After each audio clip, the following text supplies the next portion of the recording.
Twitch, playing Minecraft. We are again working on our 10, 20, building a small 42 model of the Enterprise NCC1701D. That's the Star Trek: The Next Generation TV show Enterprise. So we are still relatively early on in the build process, and this is a small model of it, even though it may not seem like it. This is to scale 1 brick to meter. This is very much smaller than a to scale model would be. That's putting it mildly. So right now we're just working on the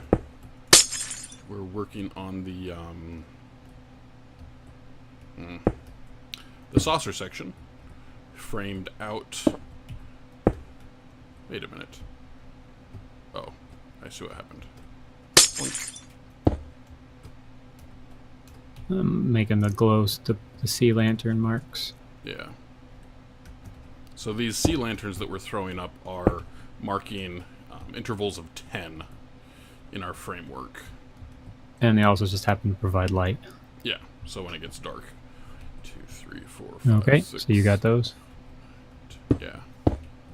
Well, and as always, I like to say thank you to my hosts.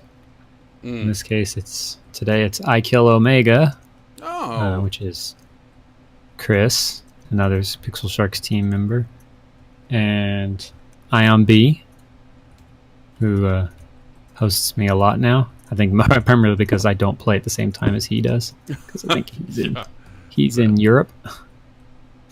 So, and Arguing End, thank you for that host. It's the first time host. I'd like to throw a thank you out to earlier today when I was playing Fallout. We had a visitor. It was his name was Rufio. Rufio. Hi, Instafluff. How are you? Sent a donation, and anybody that wants to send a donation can go to tiny.cc/pixelsharks. The same. I got 2 donations today, but no underscore. 2 donations. Okay. Yeah, I got one from Rufio, and I got one from an old one of my oldest like how long I've known them friends. Mm-hmm. Oh, crazy! From the end of my first year of college, so I've known her longer than I've known my wife. Oh, I was gonna say you mean your wife, but no. Nope. I met Michelle, also known as Art, almost a full 2 years after I met her. Okay. So, yep. So they donated, and Rufio tossed in. I'm almost 60% to my second goal. Holy cow. Yeah. Yeah, we had a nice little chat with him. He'd been browsing ExtraLife streams and came upon us. And I got to highlight who I'm fundraising for. In this case, it's UNM Hospital, but the reason why is because of Liam, who had some great news today. His counts were up above where they needed to be, so he can go into the next phase of leukemia treatment. Oh, okay. Thank you for clarifying that. Yes, Zoe? What?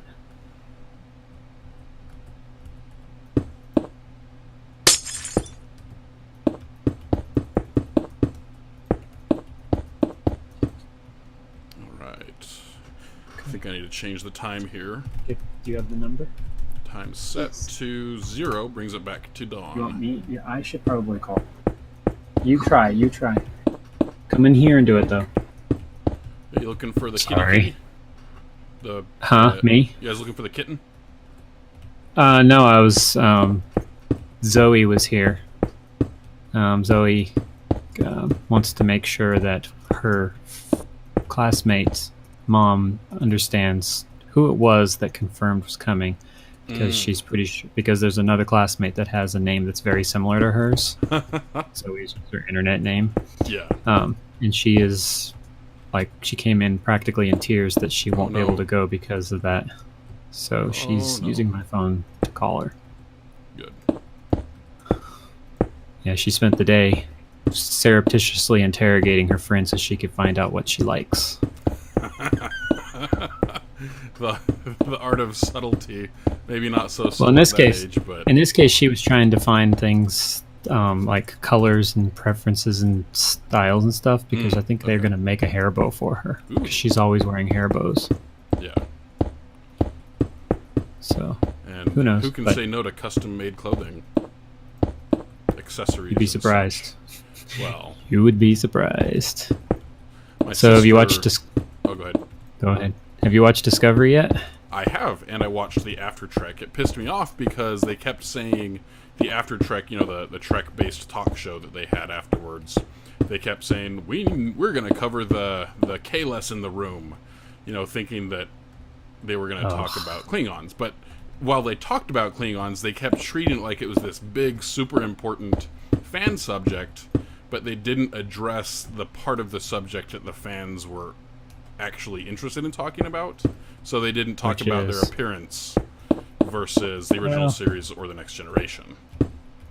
So they kept indicating that Klingons are a huge subject, which they are contextually in the show, but they treated it as if it's the elephant in the room. But the elephant in the room is their appearance, you know, versus those two reference points, and they didn't address that. So I'm not. I think it's because it was adequately addressed when the Abrams verse Klingons were revealed. They talked about it. Yeah, they just said this is what they're going to look like. You literally can do nothing about it. I don't remember that at all. Maybe I saw them and thought that they were different species without realizing they were Klingon. Well, they weren't really in it for very long. Okay. Fluffy, thanks for the follow. I didn't realize you hadn't followed me yet. Why? Okay. Oh no, wait a minute. No, he hosted. He's not been assimilated. He was hosting. Thanks, Fluffy, for the host. Okay, thank you. My signals. I changed all of my sounds, and I'm still trying to remember what they mean. Mm-hmm. So there was a single scene that, you know, so the Klingon thing, they've said, you know, we're going to address this, we'll explain it, it'll all make sense. And so I've been trying to not get too wrapped up in that.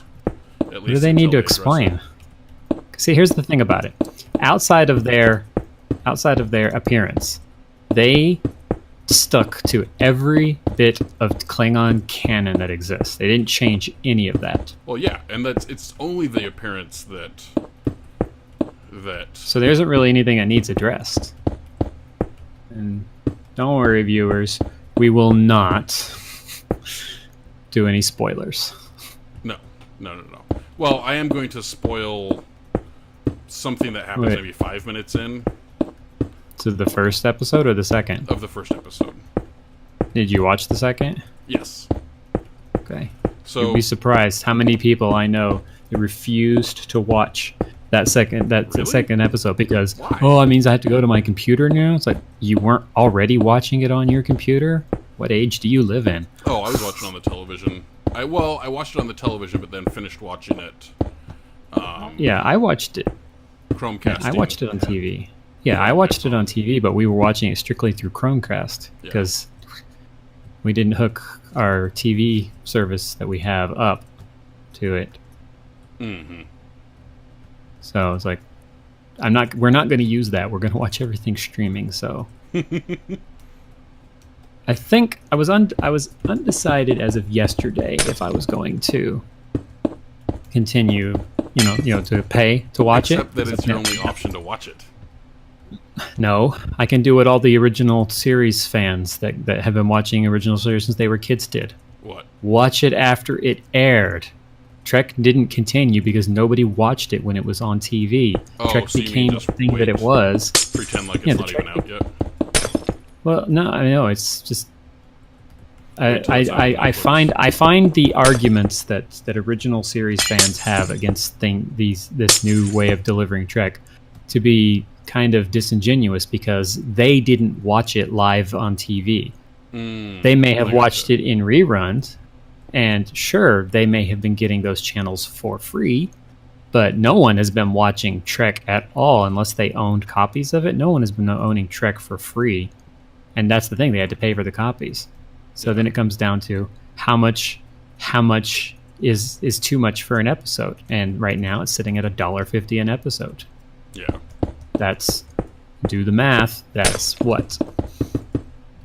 Oh.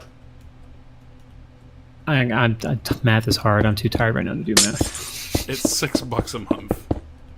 Yeah, well, no, but I mean, no, 6, 12, 6, 12, 15. It's $15 for the entire season. Oh. When it comes out on DVD or Blu-ray, it's going to cost a whole lot more than $15. Yeah, the difference is rewatchable. Well, no, because as long as you have that on service, demand. it's on demand.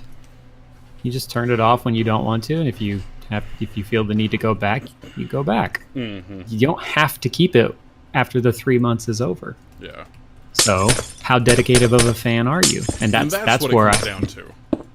That's where I start having issues with Trekkies, is they aren't dedicated. See, Star Wars fans, they'll take Star Wars in any form they can get. Now, they may not always like it, but they consume it. Yes, and that's how I am with this. I think I do not like the decision on CBS's part to do this. Yeah, that's CBS's part. Yeah, however, I am such a big Trek fan. But you know why they did that, right? You know what was a result of them making that decision? Well, they decided, because they were putting it behind the paywall, that it justified spending more money on it. Oh, I didn't know that. Okay, yeah, I'm okay with that. Yeah. A certain other really popular show that everybody has no problem whatsoever paying an extra fee a month to get HBO added to their package so that they can watch that on HBO Go. Yeah. It's like, so yeah, I thoroughly enjoyed it. Art thoroughly enjoyed it also. Some of the issues I heard were just, the definition of nitpicking. One person said, I paid, I'm not paying to watch too much character development and too many commercials and not enough action. And I was thinking, do you at any way, shape, or form remember the original, the original series, but even TNG's first 2 seasons? Oh, boring. You have to or if we're just going to go with series premieres. Those. Yeah, if you can go series premieres, let's go back and look at both, all of the series premieres. This is better than every other Star Trek series premiere, hands down. Production value, writing, acting, everything. Mm-hmm. Now, you can say, "Oh, well, I don't like the writing." Like, okay, that's a different discussion. Yeah. But to say that it was garbage compared to other Trek's premieres is disingenuous on the front of it, and I hate it because they go out and they make it as public as they can to save their friends the trouble, and they end up ruining what could, preventing them from watching something that they could end up enjoying. And so I've been, every friend I see posting that, I comment under that, don't fall for this. Go make up your own mind. For yourself. Yeah. Yeah, go make up your own mind because, oh, hey, you can do it for free. Heck, if you're really smart and wait, it's on Netflix. Wait 2 weeks, you could do a free week and get the first 4 episodes for free. Yeah. That's the thing. You could wait until the whole thing is premiered, then do your free week trial and watch the entire thing for free. Mm-hmm. And if you're smart, there are ways to preserve your what you view. Not high quality, but not that I'm recommending anybody do this, but still. Yeah. One person said, it was just too many commercials. There was less commercials than if it was... I know, I paid attention. 60-minute TV dramas have 43 minutes of actual program, and it's between 42 and 43, and between 17 and 18 minutes of commercials. Mm-hmm. I started episode 2 at 9:30 on the nose. We finished at 10:15 on the nose. Yeah. So that means they added between 2 to 3 minutes of commercials in there. So he got 15 or 16 minutes less commercials than he would have if he'd been watching it live on TV. Yeah. Yeah, no, the commercials are actually something which is what he did. That's the thing that I think he's just so, this person in particular is just so not used to watching TV anymore that he forgot how many commercials there actually are in broadcast television, which is one of the reasons why broadcast television is struggling to survive, because they are dependent entirely on commercials to pay for them, because everybody can get them for free. All right, so he probably got the full 15 to 17 minutes of whatever. 40. What are you doing? 41, 42. Oh, you're counting? Yeah, 41 times, wait a minute. 10, 23 That's 410. times 2. 23 times 46. 2 is 46, 47. Okay. I can do that stuff. So, yeah, when Art and I sat down discussed it today, I that was how I made the argument to her. We're paying $1.50 an episode. That's cheaper than what it would cost to rent them on Amazon. Mm-hmm. And we both know full well that regardless of what happens, we're gonna buy the physical copy when it comes out anyway. Yep. So it doesn't matter to us if we're renting the episodes. 45. So Fluffy, did you watch? Did you catch the new Star Trek? Are you interested in the new Star Trek at all? As we're talking about nothing else. Well, yeah. Well, we're building an enterprise, and it's our cast. Our stream. Fair enough. We can talk about whatever we darn well please. Yeah. Now, if I was in someone else's channel doing this, that'd be different. Like if I went over to Fluffy's channel and started to, discussing Star Trek there, for one, it wouldn't fit because of the games he plays. Oh. His games are all very fun. Although I think he's doing a Tomb Raider playthrough. Ooh, that does sound fun. He really likes the Rise of the Tomb Raider, I think, game. Okay. And he's really excited about the movie that's coming out. Oh, so Fluffy watched it and likes it and can't wait for the third episode. So that paywall isn't a block for you then, I guess. No, I'm going to go straight up right here. I do not agree with CBS doing it this way. But if you're a Johnny come way too late to the game, this is literally the only move you have. They missed the boat, and they're making the mistake that Hulu. It's not a mistake that Hulu made. Hulu did the only thing that they could do. They got permission to show some backlog, but of current seasons they could only keep 5 episodes up, and it was only after they aired. Right. That was the position the networks forced Hulu in. CBS is doing the exact same thing. Only they own the episodes, so they're basically just placing an artificial limit on their consumers, not on someone else potentially profiting off of their stuff. Oh, that yes. Okay, yeah. So Fluffy speed runs Tomb Raiders on Sundays, and the rest of the week it's normal action adventure games. I should probably host him. Yes, you should. Fluffy is a very entertaining. He's a daytime thing, so sometimes Pixel Sharks will conflict depending on when you play. Yeah.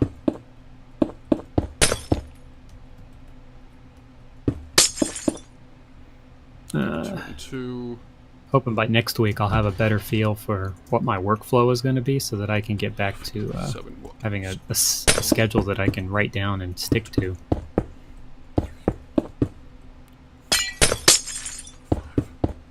I also want to get that cross stitching that I'm working on done, because I think I've found the family that I want to give it to.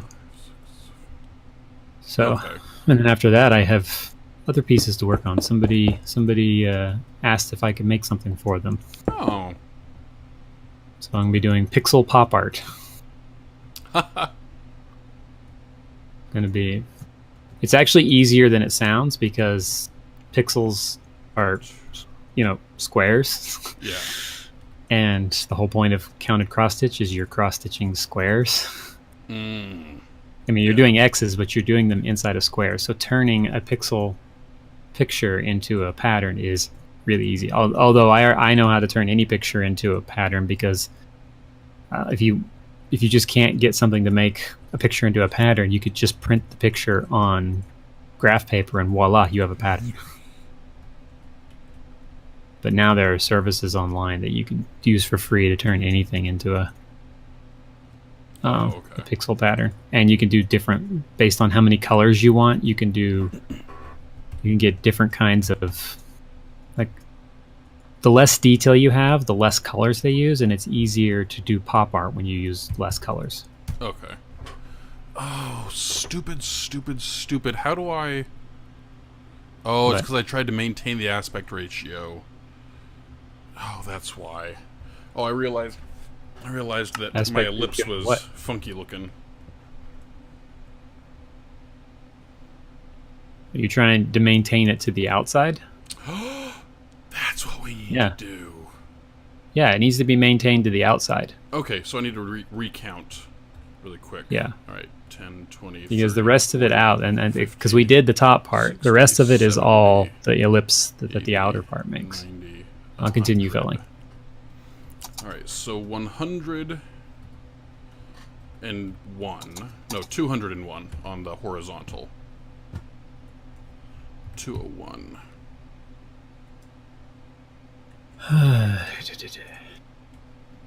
Again, it was so exciting to sit down and watch New Trek. Exactly. That's what I love about it. Is like, okay, it doesn't... For example, there is something that really irritated me, but it's negligible. You know, it's just a single scene, and it didn't affect the story. I can pick out something that, like, there. If we're going to be nitpicking, then I could say I didn't like the casting of Michelle Yeoh because she was a little stilted in that character. Yeah. I've seen her in other things where she's not stilted at all. It's just, I think for this character, she wasn't the best pick. But that is almost irrelevant to the show, I think. Yeah, and some of it would be, some of it's you're brand new to a role. Mm-hmm. So, and I'm trying to not say anything that gives away anything. Story. I know that Fluffy's seen it, but what I may do is just when I upload mine onto, when I change the title later, I will just put Trek spoilers. Oh, that's a good idea. So it'll be in the title on YouTube and there. So since everyone here that I know of, because I have one ghost viewer that I don't know who that is. Oh. Yeah. Since everyone's here seen it, it's not a long-term problem because she's not going to be in the show anymore, except maybe in flashbacks. Yeah, exactly. They don't have holodeck technology yet, so it's not like there can be a version of her like Yar. But I mean, you want to talk about stilted acting? Go back and watch TNG's first episode. Oh my word, the acting is horrible. The only things passable as acting in that 2-hour extravaganza is Patrick Stewart and John Delancey. And John Delancey he was himself. He was the perfect casting for that character, because that's the type of character he plays the most, because he's good at it. So there was that. I didn't necessarily enjoy all of the close-ups on the Klingons. I didn't need that, but something Michelle pointed out was the people who made this were clearly keeping cosplayers in mind, because except for the prosthetics, which are always hard anyway, except for the prosthetics, their the costumes that they use, the uniforms and everything, were very simple in design, so very easy to create. Yeah. That uniform, I mean, there's basically an updated version of the Enterprise uniform, and there's a reason why Trip Tucker was the first one I did. Hey, the game mechanic. Oh, hang on, I got to do. Hold on. For anybody that doesn't know,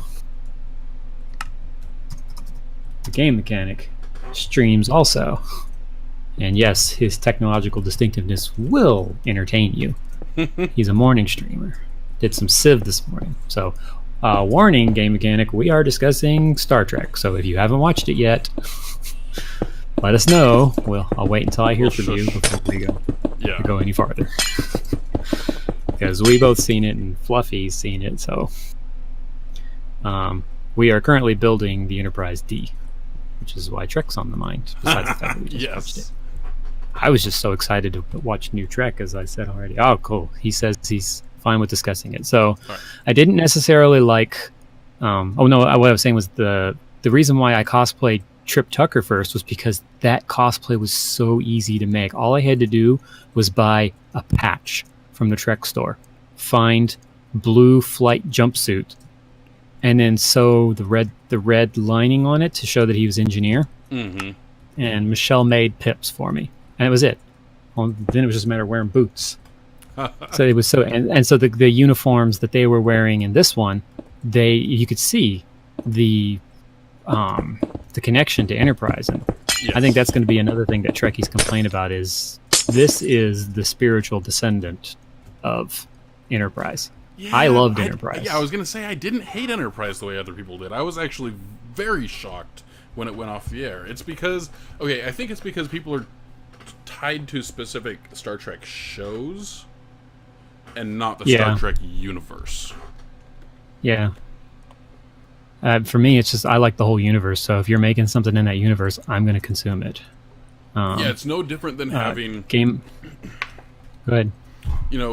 People that have read, and I haven't read almost any of them, but people that have read fan fiction or even canon, fiction that's considered canon to a big show like Star Trek or Star Wars. It's no different than a variety between different authors or different artists. The story. Pay attention to the story if you're such a big fan of the universe. Thank you for that, host Game Mechanic.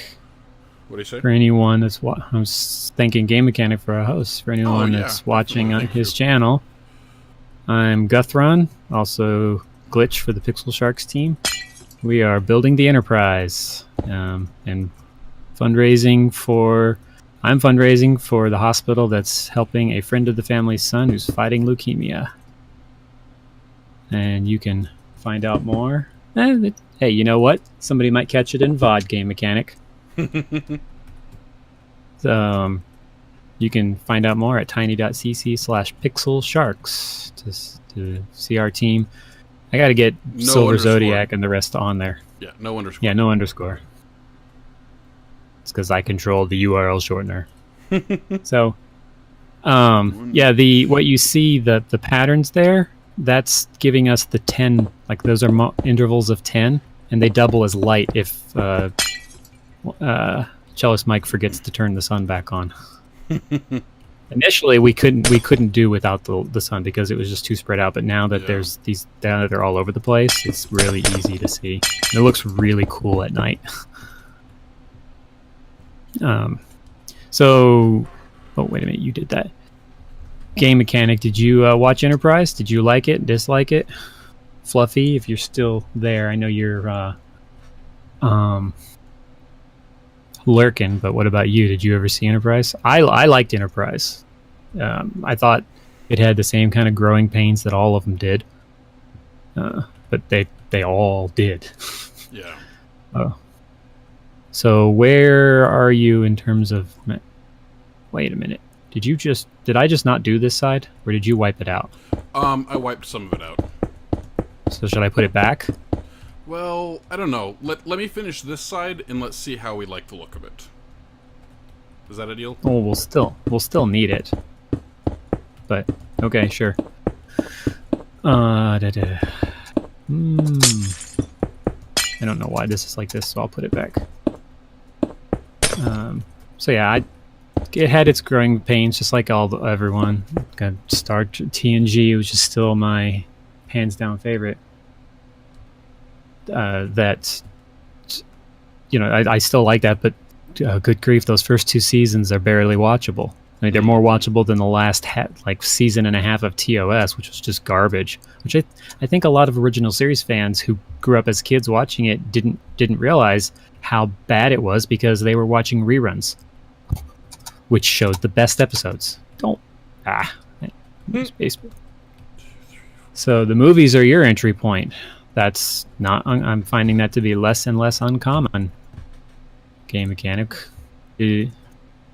So the Klingons that you saw, or will see in Discovery, whichever it is, they are very similar to the Klingons that Abrams introduced, which is a point of contention with some fans. Which at that point I like to say, so did you have the same issue with Star Trek 1 when they changed the Klingons then, and then Star Trek 3 when they changed them again?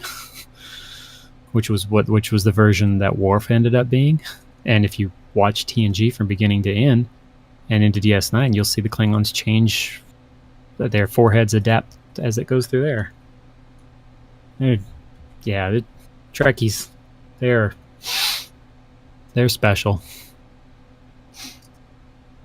This is why I watch all of them, because then I'm not a homer.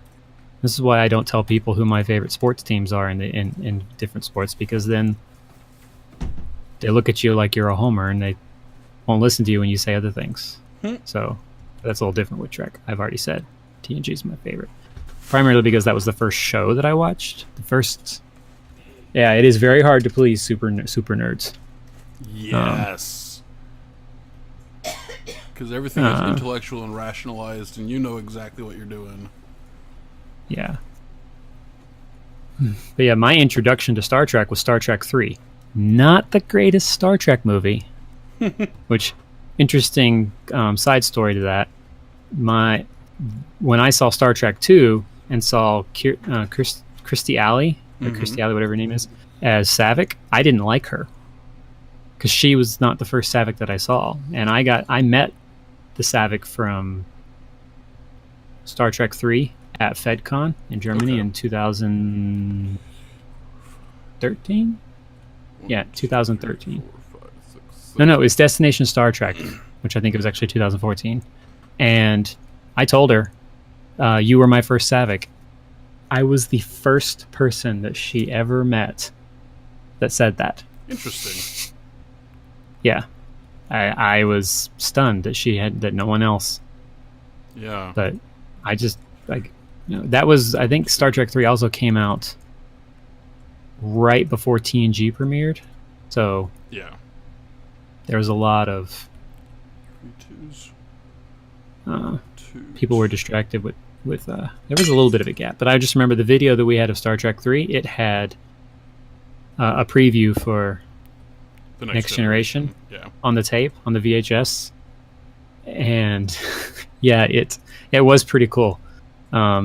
Standing there and cosplaying Trip Tucker when I met Connor Trinier, that was also pretty amazing. And actually, I met him at DragonCon that year before, and then we showed up at FedCon. And did he recognize you? Not at first, but then I thanked him for being such a good easy guest to talent to have. Yeah. For in our green room. And he's like, did you follow me all the way from like? And then he's like, no, wait, did you travel all this way just to go to Destination Star Trek? Like, oh no, we moved here. Yeah. You just happened to be here right after we moved here. But yeah, his first look was, maybe do I need to call security? And his second look was, you're seriously dedicated if you traveled all this way just for this. Yeah. 10:20. All right, so 47. What did I do wrong? 10:20. I have so many stories of meeting people that I've seen on TV now thanks to DragonCon. Not all of them good, but most of them are good. Yeah. The best one is still by far the John Barrowman story. Oh, okay. Also because that's on YouTube, so people can go watch it. So you're like, oh, really? That happened? It's like, yeah, go watch it on YouTube. Did I tell? Oh, you want to hear it? Okay, so this was 2015, so it was the second year that we went to DragonCon after moving to Germany. And I was the room lead. It was my first year as the room lead. But I was still kind of, supervised. And we had John Barrowman first thing Sunday morning. And John Barrowman is that man should come with a warning label. So Yes. I'm getting ready. Yes. I'm getting ready fixing issues in the sound system. Wait, when pause. Okay. He does come with a warning label on the. Yes. It's mature audiences only when it's him. Yeah, Like but that panel didn't have that warning. Now they have those warnings. Okay. And they tell him during the day he has to be more tame. Okay. So one of my tech ops crew came running over to me and said, John Barrowman needs to see you right now. Like, me? Like, directly? He's like, well, you're the room lead, so he needs to see you. Like, oh, okay. So I went backstage. He's standing there in bikini brief, jungle themed underwear, and he's put in red heels, and he's getting ready to put on a TARDIS dress. And I just walked straight up to him, kept my eyes on his eyes, got to be professional, which no one else in the room was doing, and asked him what he needed. He handed me his phone. He handed me his iPhone, which I think at the time was a 6S, so it was the new one at the time, and gave me the passcode and said, I need the picture that's on the screen when you unlock it, you displayed when we were talking about, when I requested, or we're talking about the charity. So I was like, okay. And so then I went running through dressed as Captain America. It's amazing how many people will move out of your way when you're running dressed as Captain America to find the right Apple dongle, because the dongle bag wasn't there. Got it all, did all that. He ended up not using the picture. But during the event, because I was distracted with that, during the event, and welcome to the stream, Pork Chop Mike, during the event, he decided, or his handler left one of the microphones on the stage. Normally that's not a problem, the handhelds, but we had a person in a wheelchair who couldn't get into the line, who needed to ask a question. So I confirmed with his handler that it was okay that I go up there, and she just gave me a warning, said he is most likely going to play with you. It's like, I will try to get off the stage before he does that. And she just kind of gave me this, yeah, right, look. Like, okay. And she was right. I got up onto the stage. I was about halfway across, almost to the mic, and he looked over and saw me, and he moved back, put his arms around me, and said, well, hello, Captain America. I'm Captain Jack. And would you like to, well, then he said, I've been in the TARDIS. Would you like to serve your nation and come inside the TARDIS with me? Oh. And I mean, the room just lost it. And I'm sitting there thinking, how do I react in a way that's not going to tick them off, because they're just here to see him. They don't care about me. It's like, this is their show. So I kind of put my arm around him and just pretended like we were walking, but I immediately started to lift my hand off so he could go back. And he went back around and said a few things about, how his mom would react and how his dad would react and how his lawyer would react. And then went on with this thing. Well, later I had to adjust a monitor that was having too much feedback. So I had to crawl up to the stage. As I'm leaning down trying to get it so there was no feedback coming through, he just walks over, lifts his dress, and just like not moons but sunshines me while I'm trying to fix so he sounds good, so he can hear himself. Oh. And then the last part was that he was trying to decide if he wanted to continue to wear the dress at that's what I did wrong for another event, and he began to take it off. He was gonna put pants on and then just be shirtless until he put the shirt on, but then he decided to ask the audience, should I wear this or street clothes at the next event? Well, that was his first mistake, asking them that. And of course they said keep that, but he had already untied the dress, and thanks. And he looked around, and his security guy, because they provided special security for him, his security guy had gone backstage, and no one was there but me. So he just looks at me and says, would you mind tying my dress? And so he walks over to the back corner of the stage and just leans back so I can start tying. And unfortunately the camera's not on, so you can see I'm mimicking, him, me reaching up and tying him. And as I'm sitting there tying him, he just bends over and sticks his butt right in my chest. Well, so I can't tie his dress. So eventually I just raised my arms until he realized I wasn't going to finish tying it, and then he stood up. The whole time that was happening, when I was tying his dress, on the other side of that curtain, his husband was loudly laughing his head off. So yeah, that was my first encounter with John Barrowman. Quite the epic story. I think I need to shorten this one. That's what it is. Yeah. So just making mine match. The next day, I went to the Walk of Fame to get a signature for Art, but that person had already left, and John Barrowman was still there. And I went over to the handler and asked if I could thank him for the fun. Mm-hmm. And she said sure, and put me at the front of the line, which of course everybody was like, oh, why does he go to the front of the line? All I had to do was turn around and say, I'm Captain America.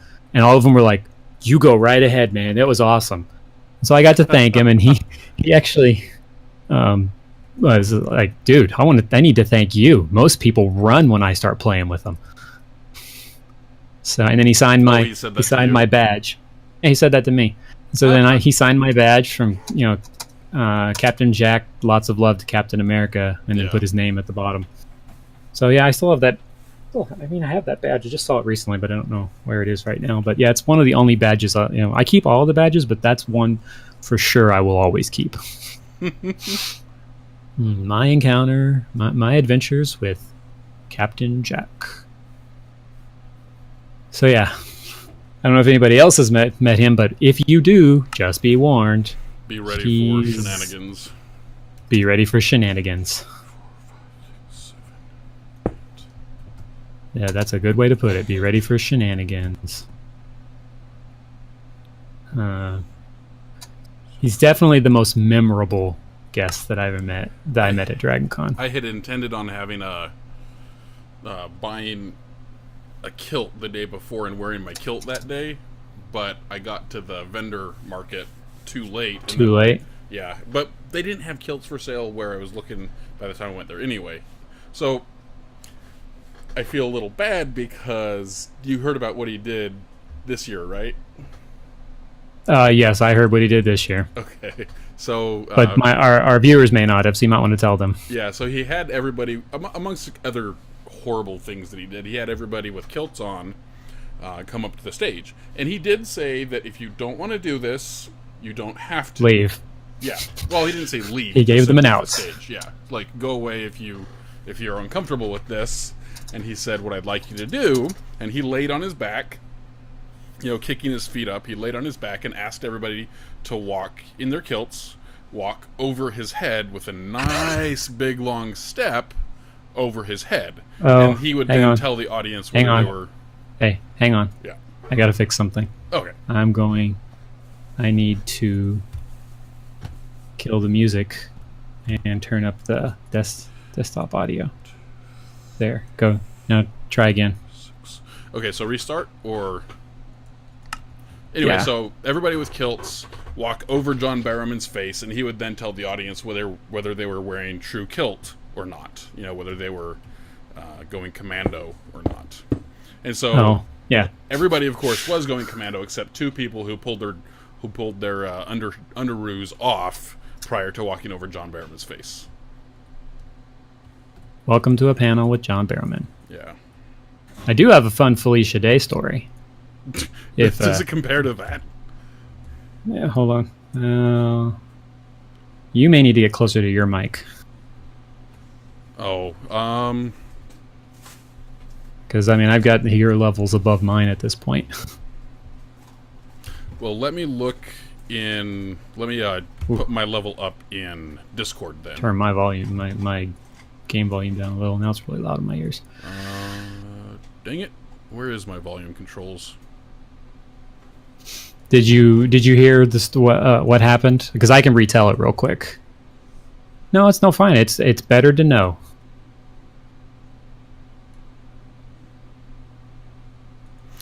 Okay, is that any better?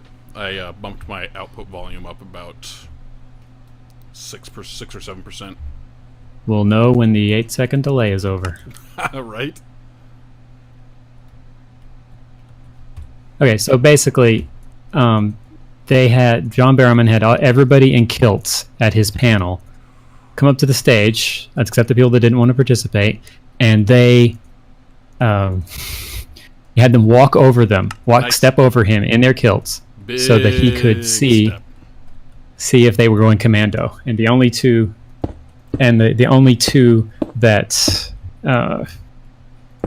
didn't, that weren't, took their underoos off before they stepped over him, right there on stage. Well, and like I said, welcome to a panel with John Barrowman. Okay, so the Felicia Day story. Yeah. So this was 2012, so this was my second year at DragonCon. And this was back when video gaming was still in the Sheraton. It hadn't moved to the Hilton, or now it's over in the Westin. So I got to know the video gaming track director when I went in and saved their one of their panels by fixing stuff for him, and he and I have been friends ever since.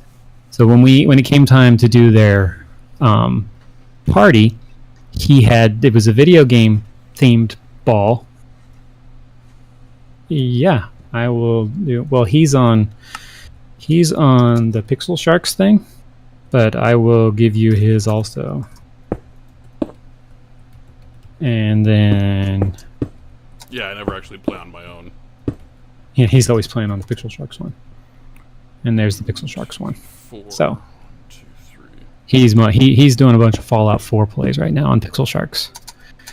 So, when it came time to do the party, he wanted to have the cast of the guild there, but the guild didn't want to come to the party because the previous years they had issues with people taking pictures of them while they were at the party, and they just wanted to have fun. And so he assured them that they would have people there to make people put their cameras away. Wait, who? Felicia Day's agent?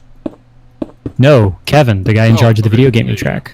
They didn't want to come. The cast themselves didn't want to come. Yeah, because of that. So once he assured them of that, they came. However, they didn't come in the right entrance, so they came in where everybody else comes in. Oh. They were, and they didn't know where to go. So all of the members except for Felicia got in the line to get in the party instead of going to one of the doors and asking for security or tech ops to let them in. So I go, he looks around and I'm the only one near him that's free. So he says, can you go find them before everybody else realizes they're out there? So I go out there and I walk straight up. As soon as I walk out, I can see them. It was over in the part of the line that's near the restaurant, if anybody's familiar with the Sheraton Grand. And I see them right away. So I just start walking over, and the first thing I do is open up take down the little barrier, the line barrier things that they put up, and invite them out. And of course, everybody starts going, "Why are they getting special treatment? Why are they getting taken out of the line?" And I just kept staring at the people who were saying this until they you could see the look on their faces. And then I quickly put the thing back down and just escorted them away as they finally realized who had been standing in line with them, and they didn't even realize it. So, yeah. Fast forward 10 minutes. He gets a text message from Felicia saying, I don't know where the entrance is. So he's like, come over to the hotel and I'll have someone out there that you'll recognize from this room come get you and bring you in. So he just looked at me and he said, you're the only one she'll recognize because you run this room. So go out there and find her.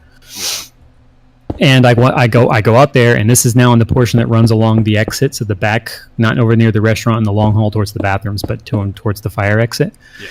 And that's how long the line was at that point. And I look around, and I see Felicia standing in the line with the guests, not the talent, but the guests, the people who've paid to be there. Yeah.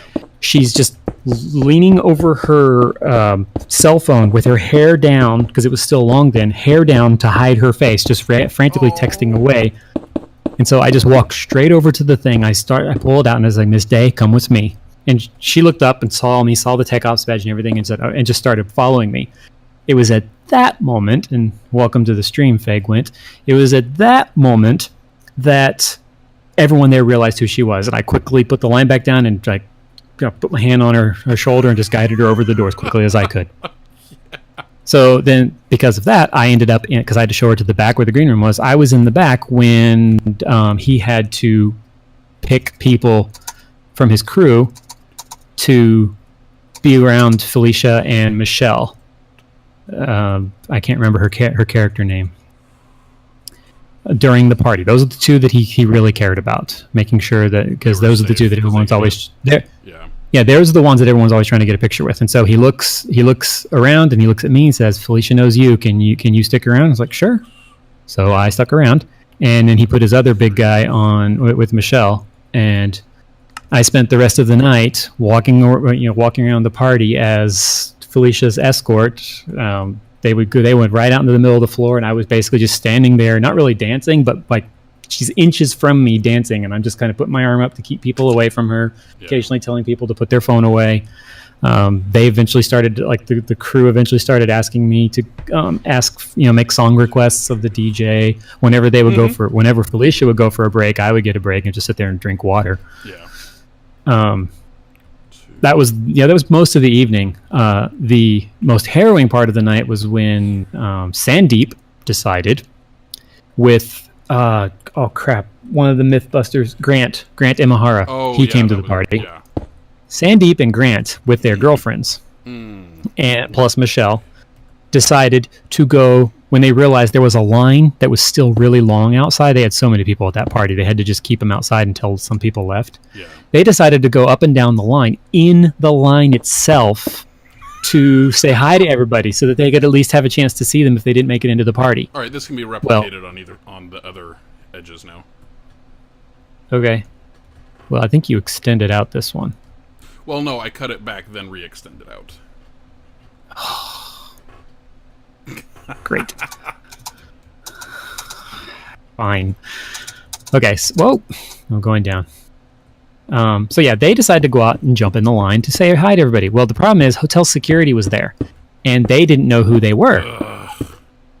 So they just see a bunch of people jumping in the line. The Grant and Sandeep jumped in the line. The Michelle and the two girls, other girls there, I don't remember their names. They did not. Yeah. They just went up and down the side watching them. And so Sandeep and Grant are walking up and down, hands up, just high-fiving everybody. And here comes the security running down the line trying to get them because they jumped the line. And so then I step out of the line and wave my radio at them and show them that I'm with Tech Ops, but they didn't care. They're like, they're jumping the line. They need to. And so I just turned around and just looked at Grant and Sandeep and said, "You come with me now." And then just rushed them back down with security chasing us until we ducked into the back of the stage and got them back there. And after that, security left them alone because they realized, oh, wait a minute, they couldn't go backstage if they weren't meant to be here. Yeah.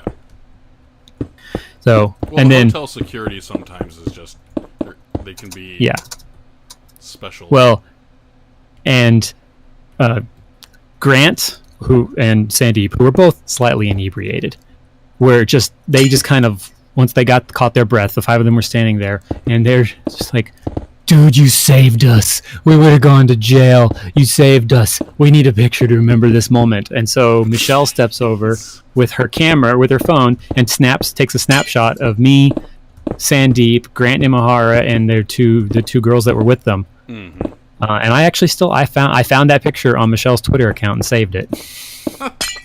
But Sandeep is so short and he was so tipsy that when he grabbed me to pull me into the picture, he pulled me over. So what you see in the picture, I'll find it sometime. I'm really short in the picture because I'm falling, like I'm just falling in the game right there. I'm falling into him. Right after she snapped the picture, I actually fell over onto him. So yeah, that was the most harrowing part of that night. After that, thankfully, they spent most of their time in the backstage area, smoking things that I'm pretty sure were illegal in Georgia to smoke. But DragonCon isn't Georgia. DragonCon isn't Georgia. This is true. No, DragonCon is its own special animal. Yeah, and the end of the night, I stayed through the entire party. At the end of the night, the whole guild cast came over and gave me hugs for making their party so enjoyable, and I still didn't want to leave Felicia Day, and walking around without, for people to take pictures of her. Oh, and she was staying in that hotel, so I walked her to the elevator, and put her on there and said goodnight, and she went, and that was the evening. For legal I encountered purposes, Brian. What? Brian no, we do not is condone a smoking things. And Brian would not know necessarily what he was looking at or smelling. So, for libel purposes, he hasn't said anything. I don't know what they were actually smoking. Yeah, I don't know what they were actually smoking. They could have just been totally inebriated. But there were so many people at that party. The guy that played Superman in Lois and Clark, he was there. I think Will Wheaton showed up at some point. There were so many TV people that were... It was just a big, giant party. And the next day, ironically, the person who had the most brains on him during that party was Vince Queso, the guy who played the selfish teenager who... Blades? Blades, yeah, he played Blades. Yeah. He went to bed early because he knew that they had... Responsible. Yeah, he knew that they had a 10 a.m. panel in that room the next day. Yeah, but how many panels do guests come at and they're just... Yeah, well, so when they showed up at the panel, he was the only one who wasn't suffering any side effects. But this is Dragon Con. Yeah, so what I did to him was so funny. And some of this is on YouTube also. I should find the cuts and like put them in links on the YouTube channel, of this YouTube video of this. At the party, he had been having fun dancing. And he was doing that thing where, that you grab your foot, you're on one foot, and you put your arm behind your head, and you bring your knee up and your head down, and then you bring your foot back behind you and your head up. And he was doing it repeatedly, really, really quickly. It was horrible. And at the party, at the Q&A, I needed to end the Q&A because we needed them to go. And so I got in line and was the last one. And they actually, when they saw me step up, they're like, "You're the guy from last night." And then they started raving about what was going on. I was like, "Okay, it's great. Thanks, guys. Thanks.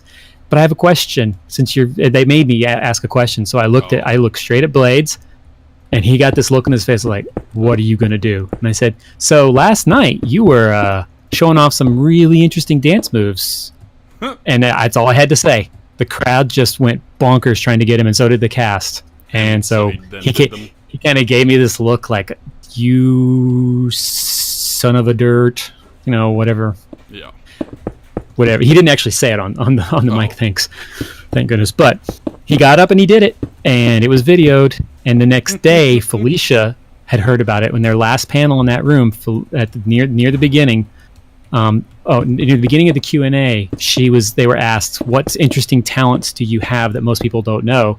And so Felicia was thinking about it. She's like, "I don't really know what talents I have that people don't know about." And then she looked to her left and looked at Vince. She's like, "Oh, wait a minute! You have a talent that that people here probably don't know about." And I'm in the back. I'm in the back in a bright red shirt, and I just jumped up on a chair and just raised my hands in victory. And he says on here, "It's like, that guy back there, he made me get up and do that in front of you." Well, now you've said it, you need to show everybody what the big deal was. And so he got up and did it again. After the first panel, he's like, "Dude, I'm going to kill you." But from that point on, he was cool about it. Yeah. Actually, I still talk to him on Facebook sometimes. So yeah, that was a pretty epic Dragon Con for me. I still think the day that started with John Barrowman and ended with me hoisting Mjolnir in front of a crowd of 1,500 screaming fans was probably my best day at Dragon Con. This was Amy's first year, and she twisted her ankle something pretty fierce. So she has been in a boot ever since. You're taking care of her, right? Yeah. You're taking good care of her, right? I'm taking better care of her than her family does. So, the game mechanic, since you are in a story mood, that day after the John Barrowman thing, because I was dressed as Captain America, they had the Miss Star Trek Universe pageant in that same ballroom. And the Miss Star Trek Universe pageant is a talent. It's a talent show, like a beauty pageant. They come out and they have a bio where they walk around and the judges judge their cosplay, and then the quality of their cosplay, and then they have a talent portion, and then they have a Q&A part. And so this year, Michelle, in her now fairly well known in Dragon Con character, Marta Stalvart, Klingon version of Martha Stewart. For those that don't get it, freaking amazing. It was her second appearance. Yeah, she did it 3 years. Marta Salvart. Yeah, she did.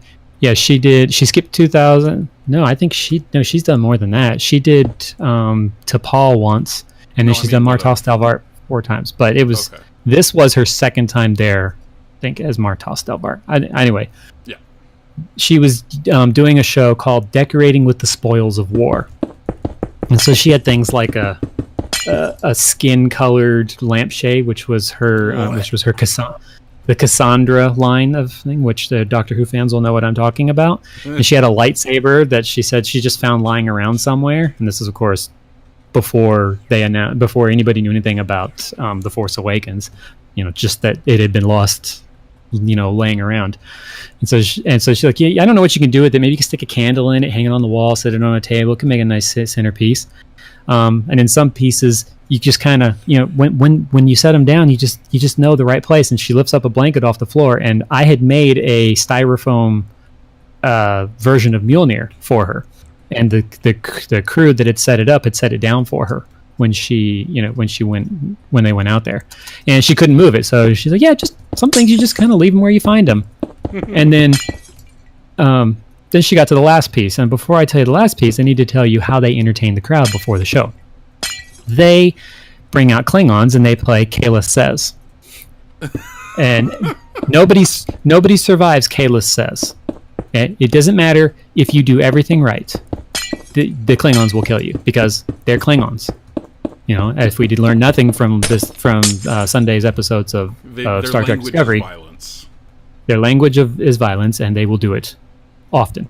So knowing this and trying to, this was the first year that Michelle really was like, I'm just going to go entertain the crowd. If I win, I win. I'm just going to go entertain the crowd. And so mostly me, I conspired with the Klingons to set her thing up. Yeah, exactly. Death by words. To set her bit up. And so I challenged them to bring me on the stage as Captain America and fight, but at some point in the thing, betray me and stab me in my back and steal my sword. Or steal my shield.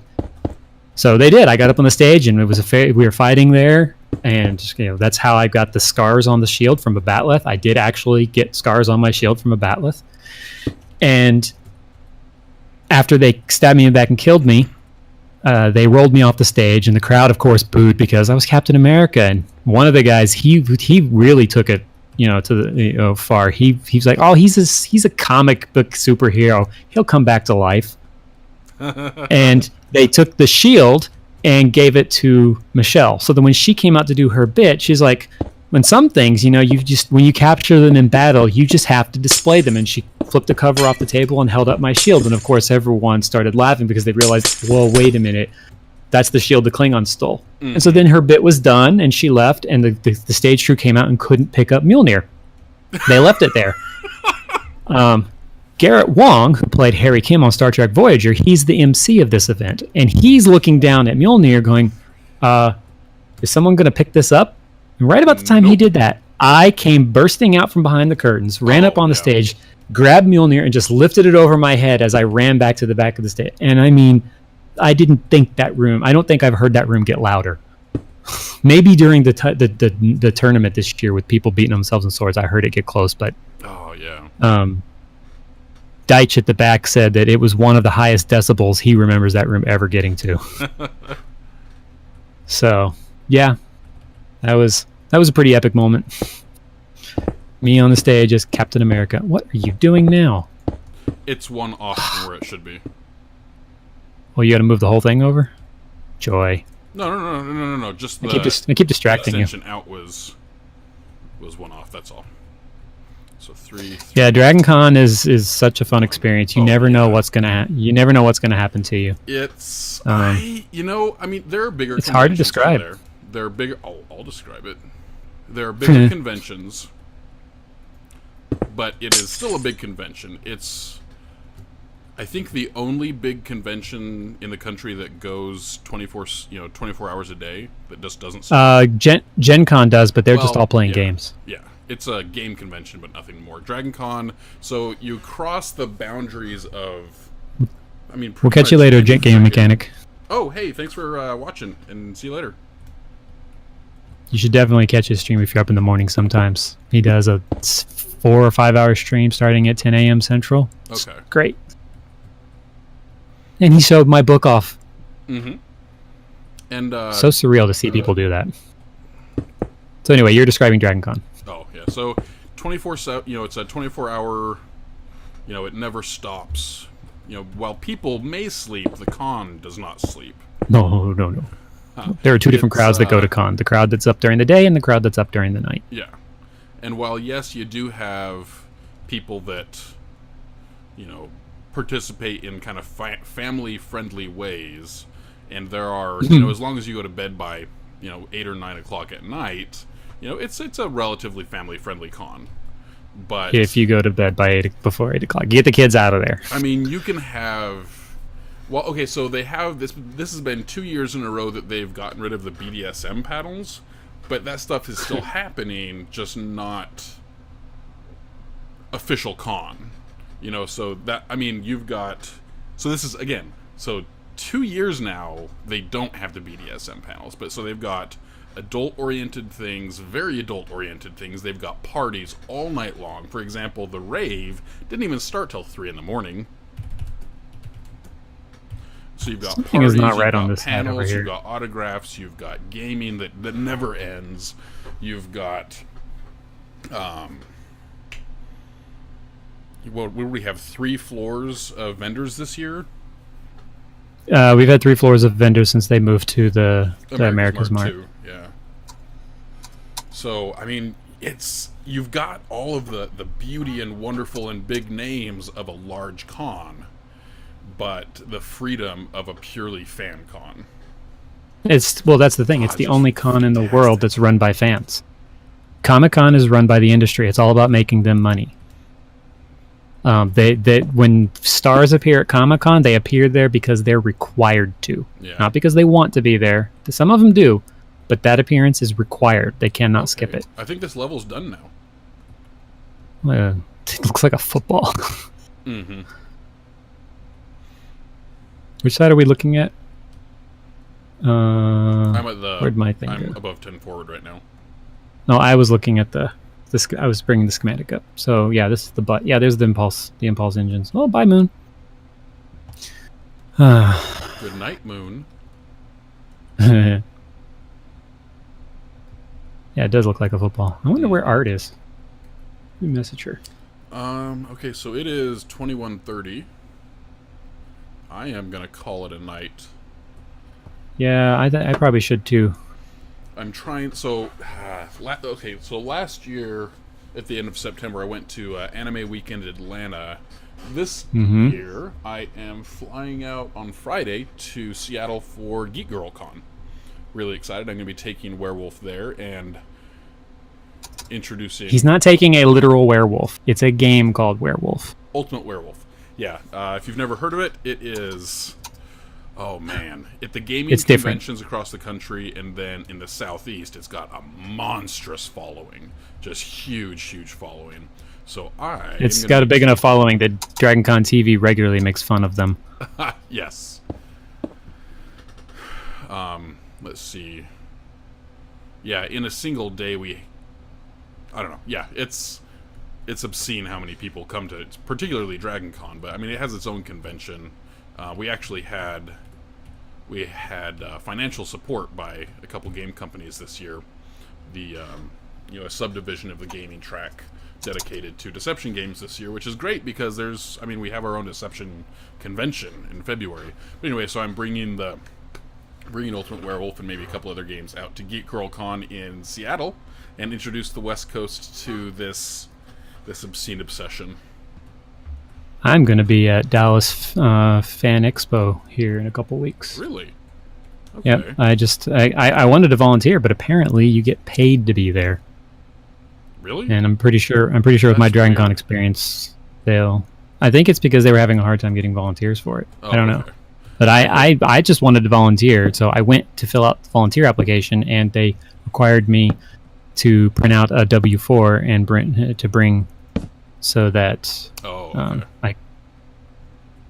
Don't know, but I'm pretty sure that the because I listed my Dragon Con experience on there. I'm pretty sure that alone would get me in the door as a volunteer. Oh yeah, definitely. I had volunteered to moderate Deception Games at Gen Con this year, but so I had done this before I ever really got to know the guy that runs the company. Because at Gen Con, well, Gen Con is an industry convention. It's not a fan convention like a lot of people may think. It's an industry convention. Origins and Gen Con are industry conventions. They have, it's their time to debut all of the new wonderful things. Anyway, so this company, and I'm not going to get myself in trouble by naming names or names. See you when you get back, Fluffy. All right, see you in a little bit, Fluffy. No, he's restarting. Oh, okay. So I had volunteered to go moderate Deception Games at Origins, but then as the months progressed, I realized that the guy that runs the company, not for Origin, not for Gen Con in general, but the company that does the Deception Games at Gen Con, I realized this guy is such a tool. He was an a-hole. He would get on people that tried to message him. He would, I don't know, it... And this is saved for posterity. Yeah, that's why I'm not saying any names. But anyway, so he was such an a-hole, and so I, canceled my volunteer. He's a donkey, kids. That's what he's trying to say. He's a donkey. Yeah, he's a major donkey. Well, he's a tool. But well, yes, but we just had the game mechanic in our channel. Do you really want to be calling someone that? A tool? 1, 2, 3, 4, 5, 6. Well, I'd like to see the game mechanic pick him up and throw him around a bit, just like the tool he is. 2, 3, 4. But so, I mean, I was still professional about it. I gave them plenty of notice, so they weren't going to be short-handed. Next year I'm going to be still going back for the gaming, but there's kind of an underground Deception Games movement at Gen Con because this guy is such a pain in the Tuski? Yeah, in the burrow's rump. Son of a beast. That's what I was trying to say earlier. I knew I'd remember it. Yeah, it's too bad that both Fluffy and Game Mechanic are gone because I could tell them, I forgot to say what I thought I should have, late because, hindsight's 2020, and I figured out later what I should have said to Captain Jack when I was standing on that stage. Oh, what? I wouldn't be the first captain inside the TARDIS. To come inside the TARDIS? No, I said, no, I would have just said I would not be the, because he asked me to come inside, and I said, well, I wouldn't be the first captain in the TARDIS, and he's standing there wearing the TARDIS. Yeah. Okay. But you know what they say, hindsight's 2020. Yes. And in the moment, I just wanted to get off the stage because they weren't there to see me. Yeah. They were entertained by what he was doing, but they were not there to see me. You were just a prop. It's okay. I was a prop. Not a tool, a prop.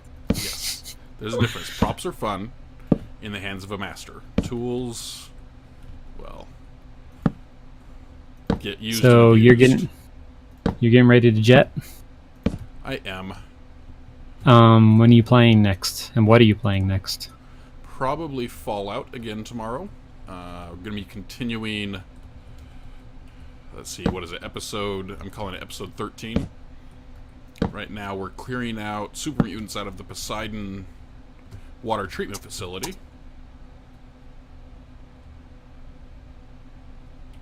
Okay, looks like I need 3 more here on the end. What episode are you on now? 13B? 13C? Something like that? Yeah, it's when I do although I don't think enough of them are on Twitch anymore. I was trying to keep up with the vodcasts and basically putting all of your episodes, once you completed an episode, so put all of 12 in one. Yeah. So, but I need to pick a night to do that. And I was doing it on the Pixel Sharks channel. So, because you can't, unless I download yours from YouTube, yeah, I can't do it on my channel. It's too bad you can't do that, though. I can. That's the thing. I do recordings of all of mine too. So eventually, I'm gonna plan a day in where I start editing those to eventually replace, to put them on as replacements for the things that are on YouTube. Mm-hmm. All right, what color should we have for the laser, highlight for videos. the phasers? I'd like to use glowstone for the phasers, but we could just do yellow terracotta. Yeah, because we might want to use glowstone for because magma doesn't quite look right for the impulse. Well, I guess it does because it's kind of orange. Mm-hmm. Oh, you tricked me. Eh? My eyes tricked me. I trusted my eyes. I shouldn't have trusted my eyes. So yeah, I don't know if I'm going to be on tomorrow at all. Okay. Maybe. We'll see. If I hopefully, I've already got my assignment. If I get a good start in the morning, I may do a creative stream in the afternoon. Mm-hmm.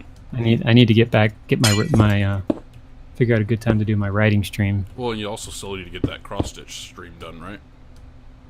Well, yeah, but I've done more of those than I've done the writing stream. Oh, okay. I marked where I'd like to put the phaser line. Mm-hmm. The phaser array on the top of the ellipse. Mm-hmm. I'm just laying out this, man. This is cool. This is freaking awesome. It's actually starting to look like what we intended it to. Right? Oh, it's going to be beautiful. Actually, it's probably going to look a little clunky because I have been eyeballing it for the most part. That's fine. Yeah. Oh, I hear art. Cool. That's my signal to get off. And actually, before I get off, I'm going to throw a weather command block. Oh, so I can turn the weather off? Yeah. Hi, I'm just getting off. I was just waiting for you to come home. Hi, Art. Would you mind expressing that sentiment? I'm afraid if I tried to do one of these short... Yep. I can always just quit. Yeah, CellistMike says hi. Game Mechanic, who watches play Civ in the morning, he's the one that did one of the book giveaways. He loves all my Dragon Con stories, including the one with Martos Dalvar and the Klingons. When you see my Alpine-inspired shorts. Nice. Oh, what did you need Alpine what do you need Alpine-inspired shorts for? I just needed more loose-fitting shorts for writing. Okay. All right. So, I was hoping to be, Fluffy will be back so I could say goodnight to him. Yeah. But that's going to be... let me switch over to this. Move that camera. So I'm going to pass a host here in just a second. You're going to pass a host? That's going to hurt, man. No. Not what I meant, and you know it. There's my pretty face. Okay. My pretty face.